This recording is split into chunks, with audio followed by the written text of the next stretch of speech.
আকাশবাণী খবর পড়ছি সুমন মুখোপাধ্যায়। প্রথমেই বিশেষ খবর। নির্দিষ্ট একটি শিল্পগোষ্ঠীর বিরুদ্ধে ঘুষের অভিযোগ সহ অন্যান্য ইস্যুতে বিরোধীদের হইহট্টগোলের জেরে সংসদের উভয় সভার অধিবেশন আজও দফায় দফায় ব্যাহত।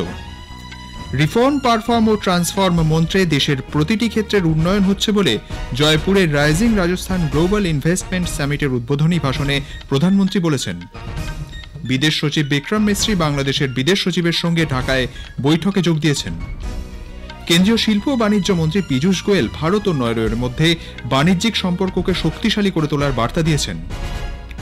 বিশ্ব স্কোয়াশ চ্যাম্পিয়নশিপে ভারতীয় মহিলা দল কলম্বিয়াকে হারিয়ে দিয়েছে।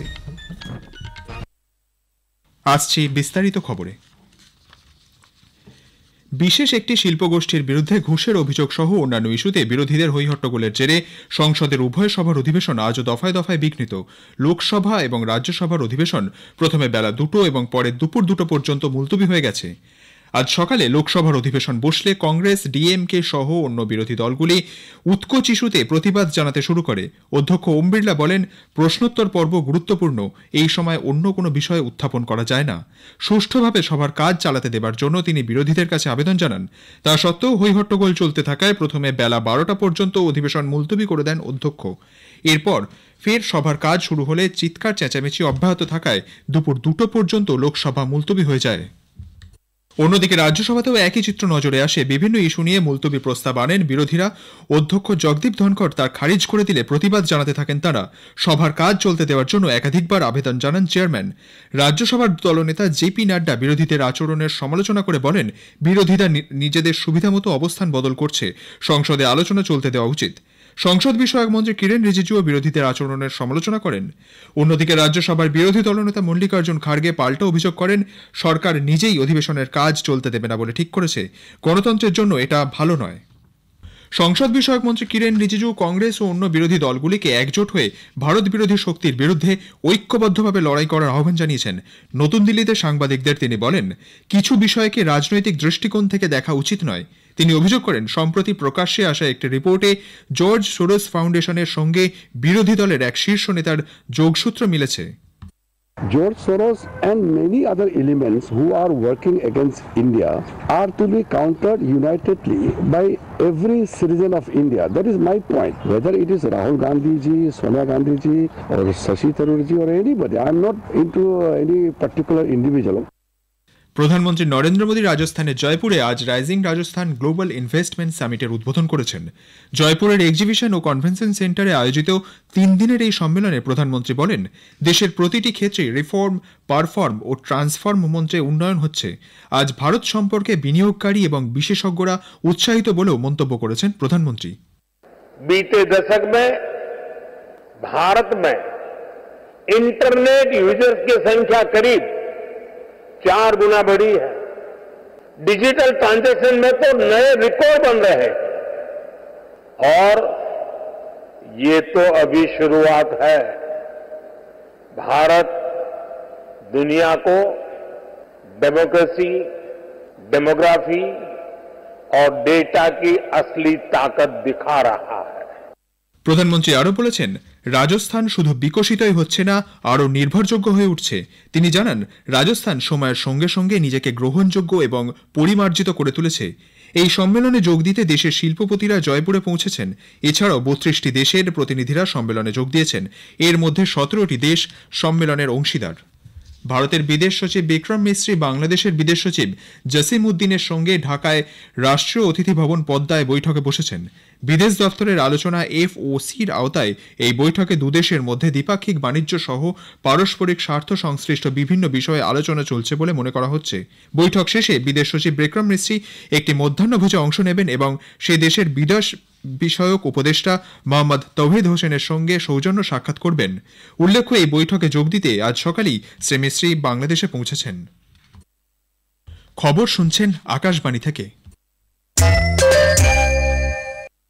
কেন্দ্রীয় শিল্প ও বাণিজ্য মন্ত্রী পীযূষ গোয়েল ভারত ও নরওয়ের মধ্যে বাণিজ্যিক সম্পর্ককে আরও শক্তিশালী করে তোলার জন্য স্টার্ট আপ ব্রিজ শুরু করার প্রস্তাব দিয়েছেন।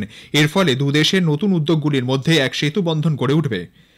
কনফেডারেশন অফ ইন্ডিয়ান ইন্ডাস্ট্রি আয়োজিত ভারত ও নরওয়ে বাণিজ্য ফোরামে ভাষণ দেওয়ার সময় মন্ত্রী বলেন, দ্বিপাক্ষিক বাণিজ্য ও বিনিয়োগকে আরও উৎসাহিত করতে হবে। মুম্বাইয়ে অনুষ্ঠিত ফোরামের বৈঠকে ভারতকে আন্তর্জাতিক ক্ষেত্রে বিনিয়োগের আকর্ষণীয় স্থল হিসেবে উপস্থাপিত করা হয়।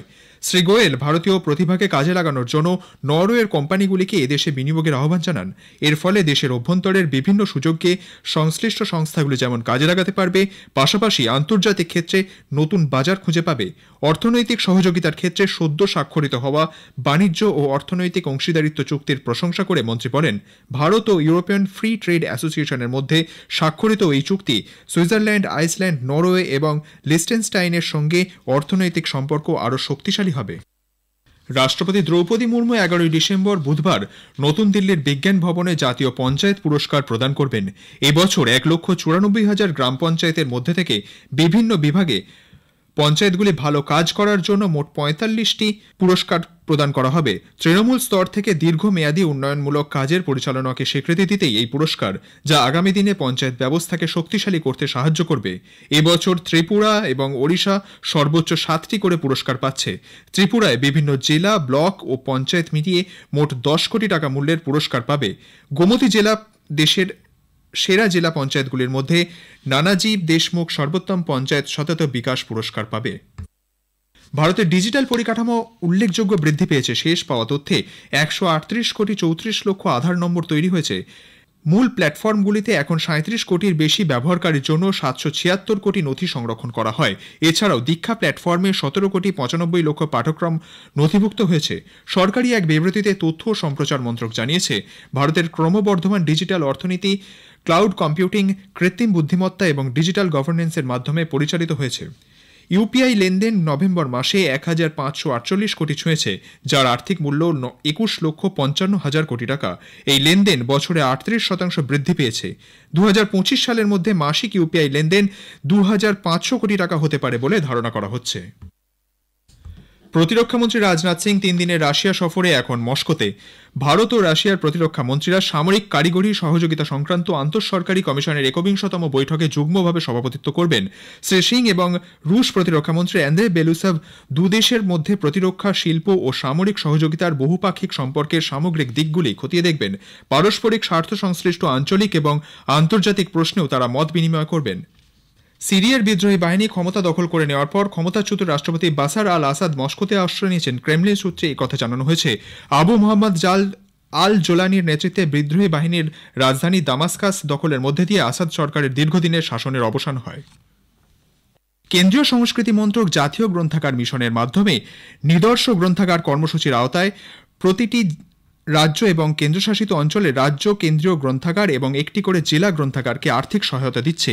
এই সহায়তা প্রদানের কাজ হচ্ছে সংশ্লিষ্ট রাজ্যের কর্তৃপক্ষ এবং সরাসরি সংস্কৃতি মন্ত্রকের আওতায় থাকা 6টি গ্রন্থাগারের সুপারিশক্রমে।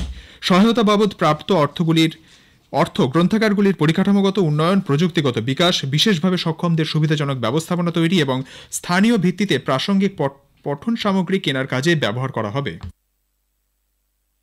National trust for art and cultural heritage INTACH সারা দেশ জুড়ে ভারতের উদযাপন শীর্ষক পোস্টার তৈরির প্রতিযোগিতা আয়োজন করেছে।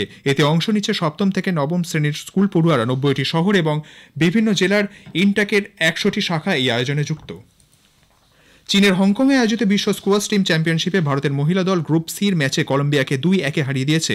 আজ বিকেল 3টে পরের ম্যাচে বেলজিয়ামের মুখোমুখি হবে ভারতের মহিলা দল। অন্যদিকে ভারতের পুরুষ দল গ্রুপ F এর ম্যাচে আজ কলম্বিয়ার মুখোমুখি হয়েছে। শেষ করার আগে খবরের বিশেষ কিছু অংশ আরেকবার। নির্দিষ্ট একটি শিল্পগোষ্ঠীর বিরুদ্ধে ঘুষের অভিযোগ সহ অন্যান্য ইস্যুতে বিরোধীদের হইহট্টগোলের জেরে সংসদের উভয় সভার অধিবেশন আজ দফায় দফায় ব্যাহত।